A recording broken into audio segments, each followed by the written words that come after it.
Fala galera, vamos lá para a nossa aula de ICMS, que é o famosão Imposto sobre Circulação de Mercadorias e Serviços. Lembrando que essa é uma aula de contabilidade introdutória e que ela traz apenas conceitos gerais com relação ao tributo, né? No futuro eu pretendo fazer um curso de contabilidade tributária, daí entrando com mais detalhes em cada um deles. Vamos lá. Primeira coisa, incide sobre a circulação de mercadorias e serviços. Toda circulação de mercadorias vai ter a incidência do ICMS. E como eu falei também já na aula geral, não é simplesmente a circulação de mercadorias normais. Por exemplo, o transporte. O transporte, ele não é, de certa forma, uma circulação de mercadorias, ele é uma prestação de serviço. Lembra que a prestação de serviço é tributado pelo famoso ISS, que é o Imposto sobre Serviço, que é um tributo municipal. Mas qual que é o problema que eu tinha dito aquela vez? Né? Tem ocasiões em que o serviço ele excede o município, como por exemplo o transporte, começa um município e termina em outro. Né? Então, para acabar com aquela briga de, pô, aonde que eu recolho? Recolhe para o Estado. Então, no transporte, recolhe ICMS. E telecomunicações também. Sobre telecomunicações, incide ICMS. Ele é um tributo de competência estadual. Quando você vai lá na Receita do Estado e faz a tua inscrição estadual, significa que você vai dar a circulação de mercadorias na tua empresa e, em razão disso, você vai recolher o ICMS. Aí começa a encrenca. Competência estadual. Nós temos apenas um estado no Brasil? Não, nós temos vários. Uma vez eu fui, como eu disse, fui na Receita Estadual, quando eu era estagiário ainda, e daí o fiscal falou: ah, essa dúvida é fácil, tá no manual do ICMS. Eu voltei pro escritório, eu olhei o manual do ICMS, tinha 1.500 páginas. Quase que eu voltei lá para brigar com ele. Pensa aí, 1.500 páginas em cada estado, né? Então você já começa a sentir que o ICMS é um dos tributos mais complexos que nós temos no sistema tributário, tá? Porque não é só difícil dentro do estado. Ele é difícil. Pensa numa empresa, por exemplo, que exporta, uma dessas gigantes aí de alimentos que vende para o Brasil inteiro. Ele tem que conhecer a legislação estadual do ICMS de cada estado, né? Então aí começa a encrenca pro pessoal da contabilidade. Só para vocês já, como contadores crianças ainda, né, que é começando a contabilidade, saberem que no futuro o ICMS, se porventura ele não for simplificado numa eventual reforma tributária, ele é um dos tributos mais complexos que nós temos. Alíquotas são diversas. Você tem uma tabela que você tem alíquotas desde ocasiões que não são tributadas até tributação bem alta, né? Por exemplo, como cigarro, bebidas, né? Quais são as alíquotas básicas, pessoal, para a maior parte das coisas? É o 17, 18 e 19. O 18 é o que a gente encontra na maior parte das legislações, né? Então é por isso, inclusive, que eu vou usar ele nos nossos exemplos.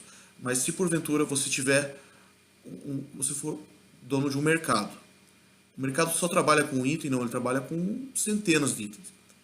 Saiba que cada produto tem um código e cada código corresponde a uma alíquota diferente, né? Então aí já agrava mais um pouco a nossa dificuldade, né? E para tentar corrigir um pouco desses problemas, o que eles inventaram? O ICMS, como ele é estadual, e tem mercadoria que às vezes começa no estado, vai para outro, e precisa de certa forma melhorar essa relação, digamos, apaziguar divergência, coisa assim, eles criaram o CONFAS, que é o Conselho Nacional de Política Fazendária. E eles criam os tais convênios ICMS. Como que é uma reunião no CONFAS? É assim, ó. Não digo que sempre é assim. Tem muitos convênios que, de certa forma, vêm para simplificar. Mas não é regra, né? Porque se chegar no CONFAS, tem um que está tomando banho, ou está no banheiro, ou está conversando, ou está namorando, e por aí vai. Então, tem muitas coisas que poderiam ser simplificadas numa reunião do CONFAS e que acaba não acontecendo, por quê? Porque é difícil criar, digamos, uma unanimidade entre os estados, né? Então, é complicado simplificar o ICMS quando existe esse universo muito grande de divergência. Uma outra coisa que nós temos no ICMS. Pensa, por exemplo, eu estou aqui no Paraná, né? Eu tenho um tributo, um produto que a alíquota é 18%. É 18%. Quando eu vendo ele para São Paulo, vamos voltar. Eu estou aqui no Paraná e estou vendendo para São Paulo. Aonde que eu recolho? Eu estou vendendo para uma outra empresa lá. Recolho aqui ou recolho lá? Como que funciona? Existe o tal do ICMS interestadual. A regra geral, 12%. Eu faço uma divisão no ICMS. Aqui no Paraná, eu recolho o 12 e lá em São Paulo a diferença, que é o tal do diferencial de alíquota. Tá? E a mesma coisa, o pessoal de São Paulo, quando vender aqui para o Paraná, lá eles recolhem o 12 e aqui no Paraná terão que recolher o diferencial de alíquota de 6%. Regra geral, 12%. Recolhe uma parte no estado produtor e parte no estado final. Ah, mas eu não estou vendendo para a empresa, estou vendendo para contribuinte e consumidor final, que é, eu comprei o produto no site lá da internet e daí o cara mandou entregar aqui em casa e esse site fica lá em São Paulo. Lá em São Paulo ele vai recolher tudo, né? Porque é consumidor final. Mas quando é empresa e as duas têm inscrição estadual, daí recolhe uma parte aqui e outra parte lá. Tem uma particularidade no ICMS, pessoal, do interestadual. Por quê? Existem alguns estados que são, digamos, por serem industrializados, eles têm uma arrecadação tributária maior. Então a legislação ela tentou criar uma certa equidade nisso, fazendo uma divisão, né? Regiões Sul e Sudeste, exceto Espírito Santo, é uma região. Região Norte, Nordeste, Centro-Oeste e com a inclusão do Espírito Santo é uma segunda região, para ocasião dessa particularidade do ICMS interestadual. Qual que é a ideia? Pensa aqui comigo. O Paraná está vendendo para Pernambuco, que é da segunda região. Se recolher 12% e lá em Pernambuco a diferença, a maior parte da arrecadação do ICMS vai ficar aqui no Paraná. Qual que foi a ideia? Quando um estado do Sul, Sudeste, exceto Espírito Santo, vende para um estado da segunda região, Norte, Nordeste, Centro-Oeste, Espírito Santo, quando sair a mercadoria aqui do Paraná, aqui no Paraná eu recolho 7% e o diferencial da alíquota vai ser a diferença. A maior parte da arrecadação vai ficar lá no lá no nosso caso no Pernambuco. Para quê? Para que tenha mais arrecadação lá, né? Então, e se porventura ocorreu uma operação, é a mesma coisa, de São Paulo para Bahia, 7%. E se um estado, Pernambuco nesse caso, estiver vendendo para Santa Catarina, que é nosso vizinho aqui, daí volta a situação normal. Recolhe o 12% lá em Pernambuco e em Santa Catarina recolhe a diferença, né? Que é essa repartição do ICMS. Detalhe, se um estado de Pernambuco vender para Paraíba, que são dois estados da região 2, vai aplicar o 7%? Não, volta para a situação normal, 12%. Legal? Então daí fica 12% normal. E esse 7% só vale quando algum estado da região Sul, Sudeste, exceto Espírito Santo, manda para Norte, Nordeste, Centro-Oeste e Espírito Santo. Substituição tributária. Qual que é a ideia da substituição tributária? Pensa comigo, você tem uma grande empresa gigante petroleira que é a única no país. E ela vende para distribuidoras e depois vende para centenas de postos de combustíveis. O que é mais fácil? Você tributar centenas de postos de combustíveis ou tributar uma única empresa que às vezes é a única que produz determinado produto? É mais fácil tributar, com certeza, aquela única empresa, né? Então qual que é a ideia da substituição tributária?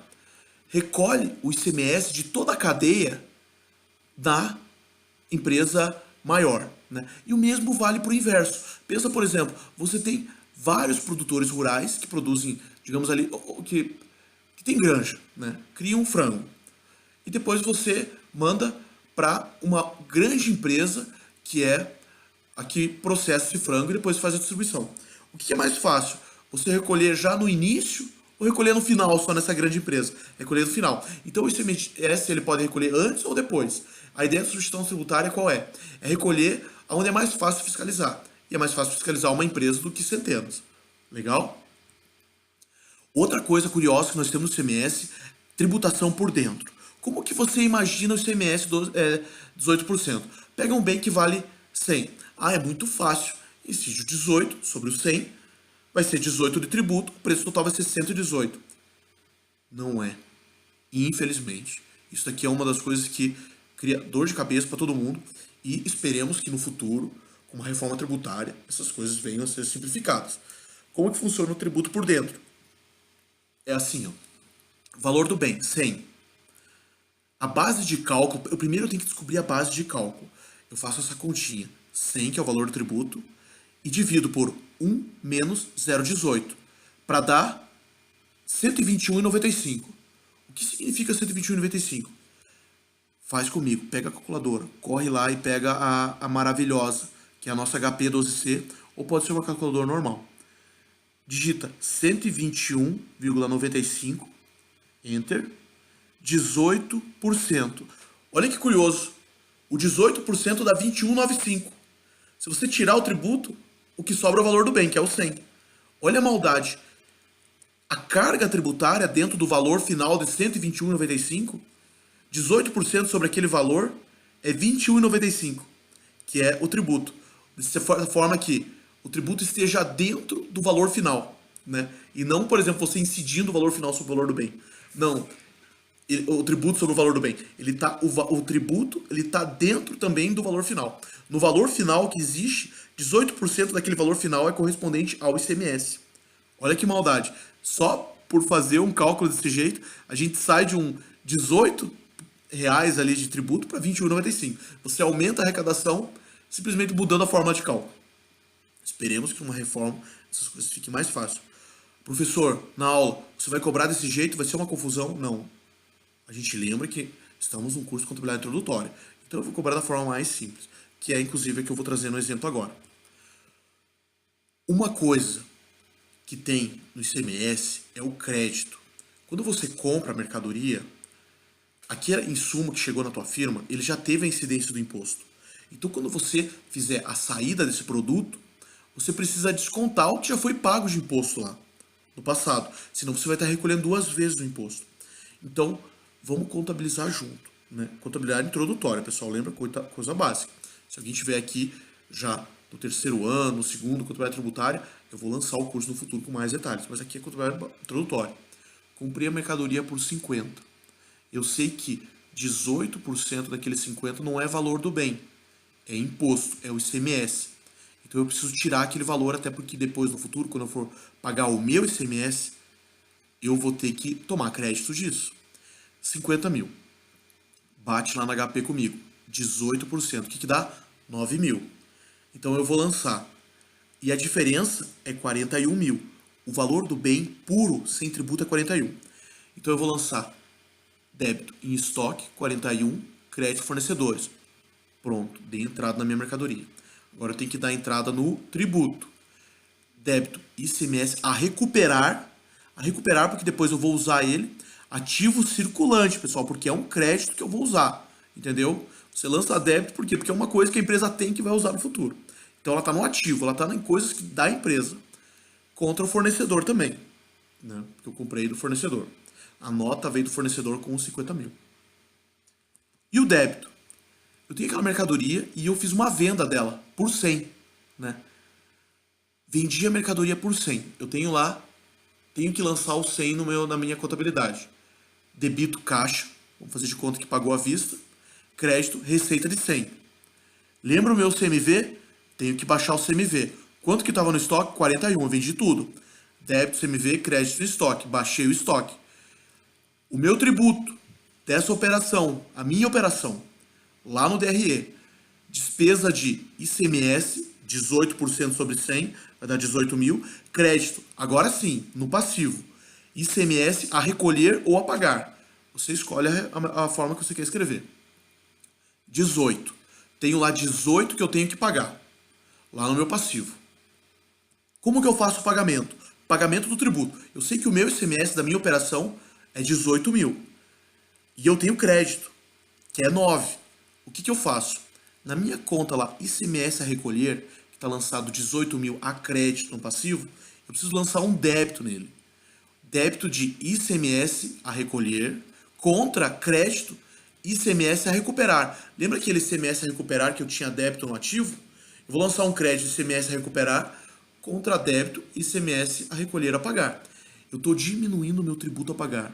Eu tinha que pagar 18, eu vou pagar 9, porque eu estou usando 9 de crédito que eu já tinha. Agora ficou 9 apenas a recolher a pagar ali. Então eu tenho que lançar débito no meu ICMS a recolher a pagar, conta, finalmente, crédito em caixa, que é tirar dinheiro do bolso e pagar a diferença, né? Então, pessoal, para efeito de contabilidade, lembra que no passado nós simplesmente comprávamos fornecedores e jogávamos no estoque, né? Não é mais assim. Agora tem que tirar os impostos. Nesse exemplo aqui nós fazemos apenas o ICMS, mas no futuro terão outros impostos. E para vocês saberem que a mercadoria, quando ela entrar no estoque, ela tem que entrar líquida de tributos. E os tributos, eles vão ser lançados também no ativo, o crédito, para que no futuro eu possa utilizar esses créditos do meu pagamento, pagar só a diferença. Legal? Fechou então a nossa aula de ICMS. Até a próxima.